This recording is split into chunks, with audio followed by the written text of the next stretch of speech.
हर हर महादेव। श्री शिवाय नमस्तुभ्यम। स्वागत है आप सभी का एक बार फिर से। मेरे देवाधिदेव महादेव आप व आपके परिवार पर अपनी कृपा दृष्टि सदा सर्वदा बनाए रखें। दोस्तों, यदि आप अपनी लाइफ में नया कुछ सीखना चाहते हैं तो चैनल को सब्सक्राइब जरूर करिएगा। दोस्तों, सावन माह के शुक्ल पक्ष की तृतीया तिथि को हरियाली तीज मनाई जाती है। ये तिथि सुहागिन महिलाओं के लिए बेहद खास होती है। इस दिन व्रत रखने का भी विधान है। मान्यता है कि वैवाहिक जीवन में खुशहाली के लिए ये उपवास किया जाता है। इस साल हरियाली तीज का व्रत 7 अगस्त 2024 को रखा जा रहा है। इस तिथि की शुरुआत 6 अगस्त 2024 शाम 7:42 पर हो रही है। इसका समापन 7 अगस्त 2024 को रात 10 बजे होगा। इस दौरान ऋग योग, शिव योग और रवि योग का भी निर्माण हो रहा है। ऐसे में पूजा पाठ और व्रत रखने से सौभाग्यवती भाव का आशीर्वाद प्राप्त होता है। वहीं कुंवारी कन्याएं भी योग्य वर की प्राप्ति के लिए ये व्रत करती हैं। हरियाली तीज पर महादेव और देवी पार्वती की पूजा का विधान है। मान्यता है कि जो भी महिला इस दिन शिव पार्वती की जोड़ी की पूजा करती है उसके जीवन में हमेशा सुख समृद्धि बनी रहती है। इस व्रत में पूजा के साथ साथ कथा सुनने का भी विधान है। कहा जाता है कि हरियाली तीज का व्रत कथा के बिना अधूरा होता है। तो ऐसे में आइए जानते हैं हरियाली तीज की कथा के बारे में। लेकिन आगे बढ़ने से पहले आपसे रिक्वेस्ट करती हूँ कि वीडियो को लाइक करिएगा, दोस्तों को शेयर कर दीजिएगा और अगर आपने अभी तक चैनल को सब्सक्राइब नहीं किया है तो चैनल को सब्सक्राइब करके बेल आइकन जरूर दबाइएगा। दोस्तों, हिंदू धर्म में हरियाली तीज के व्रत को अधिक महत्वपूर्ण माना जाता है। इस दिन व्रत रखने से जीवन में खुशियां बनी रहती हैं। इस उपवास की पूजा में हमेशा व्रत कथा सुननी चाहिए। हरियाली तीज व्रत की कथा को लेकर ऐसा कहा जाता है कि एक बार महादेव देवी पार्वती को अपने पूर्व जन्म की याद दिलाते हुए उन्हें कहते हैं कि हे पार्वती, तुमने मुझे पति के रूप में पाने के लिए कई वर्षों तक कठोर तप किया। साथ ही तुमने अन्न और जल का भी त्याग कर दिया, चाहे तपती गर्मी हो या भारी सर्दी या फिर हो बरसात। इन सभी मौसम का सामना करते हुए भी तुमने कठोर तप किया। उसके बाद मैं तुम्हें वर के रूप में प्राप्त हुआ। इस कथा को सुनाते हुए भगवान शिव आगे कहते हैं कि पार्वती, एक बार नारद मुनि तुम्हारे घर पधारे थे।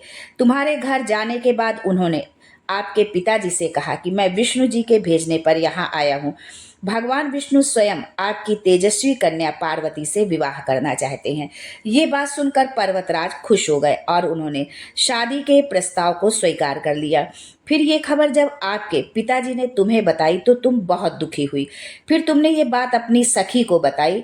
तुम्हारी ये गाथा सुनकर उसने तुम्हें घनघोर जंगल में तुम्हें तप करने की सलाह दी। फिर अपनी सखी की बात सुनकर तुम मुझे पति के रूप में प्राप्त करने के लिए जंगल में एक गुफा के अंदर रेत की शिवलिंग बनाकर तप करने लगी।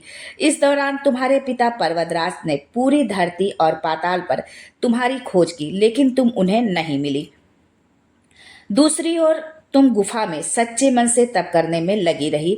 फिर सावन मास की शुक्ल पक्ष की तृतीया तिथि पर प्रसन्न होकर मैंने तुम्हें दर्शन दिए।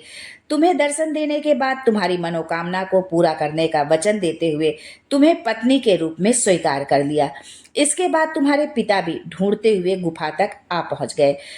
अपने पिताजी से आपने कहा कि मैं आपके साथ तभी चलूंगी जब आप मेरा विवाह शिव के साथ करवाएंगे।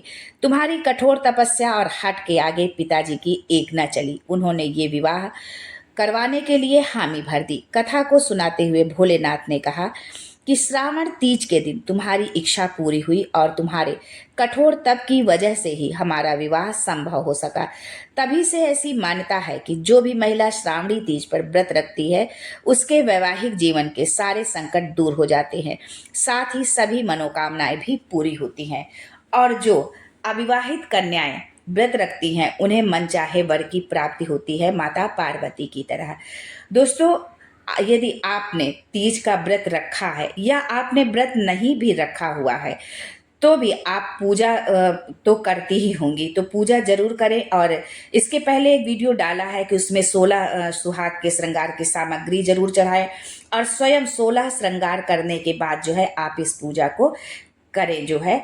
और भले ही आपने उपवास नहीं रखा है, पर जो है आपकी पूजा यदि कर रही हैं तो आपकी पूजा तभी पूर्ण होगी जब आप इस कथा को पढ़ेंगी या सुनेंगी। तो इसलिए इस कथा को जो है आप जरूर पढ़ें या सुने जो है, तभी आपकी पूजा जो है पूर्ण होती है। दूसरी बात एक ये भी बताना चाहेंगे कि शास्त्रों में वर्णित है कि जो भी सुहागन महिला हरियाली तीज के दिन 4 रंगों की चूड़ियां पहनती है वो अखंड सौभाग्य वाली होती है। वो 4 रंग की चूड़ियां हैं, हरी, लाल, पीली और नारंगी रंग की। इन हरी रंग की चूड़ियों को पहने और हमेशा जब चूड़ी पहने तो आप जो है जोड़े में पहने, कभी अकेली एक चूड़ी आप बिल्कुल न डालें। जैसे कि आजकल रिवाज है कि लोग चूड़ी पहले तो पहनते ही नहीं हैं, और यदि पहनते भी हैं तो हाथ में एक कड़ा डाल लिया, एक चूड़ी डाल ली, तो ये जो है एक तरह से अपशकुन है। आप अपने सुहाग के साथ, आप अपने पति के जीवन के साथ आप ये खिलवाड़ कर रही हैं। तो इस तरह के जो है ये पाश्चात्य सभ्यता की जो है, इससे आप दूर रहें और अपनी संस्कृति सभ्यता को अपनाते हुए अपने सुहाग को अमर करने के लिए, अखंड सौभाग्य होने के लिए आप जो है इस व्रत को या पूजा पाठ को जो है जरूर करें और कथा आप जरूर सुने। यदि मान लीजिए आपके घर में नहीं रहा जाता है व्रत उपवास तो आप न रखें, लेकिन पूजा अवश्य करें। सुहाग की सामग्री अगले दिन पूजा व्रत उपवास आपने किया है या पूजा ही आपने की है तो अगले दिन 16 श्रृंगार की सामग्री जो है, सुहाग श्रृंगार की सामग्री आप किसी न किसी को जो है दान अवश्य दें। क्योंकि जब हम अगले दिन पारण करते हैं किसी भी व्रत का, तब जो है हमारा पारण और हमारा व्रत तभी संपूर्ण होता है जब हम किसी को दान देते हैं। तो ये हम व्रत जो है हम अपने सुहाग के लिए, अपने पति की लंबी आयु के लिए, अपने परिवार की कुशल का क्षेम के लिए, कुछ हमारा परिवार जो है मंगल हो हमारे परिवार में सभी सदस्यों का, इस कामना से इस व्रत को हम रखते हैं। तो हमारा व्रत तभी पूर्ण होता है जब हम अगले दिन पारण जो है तभी करते हैं। पहले आप जो है कुछ दान करें और साथ में अन्न दान जरूर करें, क्योंकि अन्न दान से बड़ा कोई दूसरा दान होता ही नहीं है। सुहाग सामग्री के साथ आप अन्न दान, फल, मिठाई जो भी आपके सामर्थ्य में हो उसको आप जरूर दान करें जो है। और दान करने के पश्चात तब आप जो है व्रत का आप पारण करें, तभी आपका व्रत पूर्ण होता है।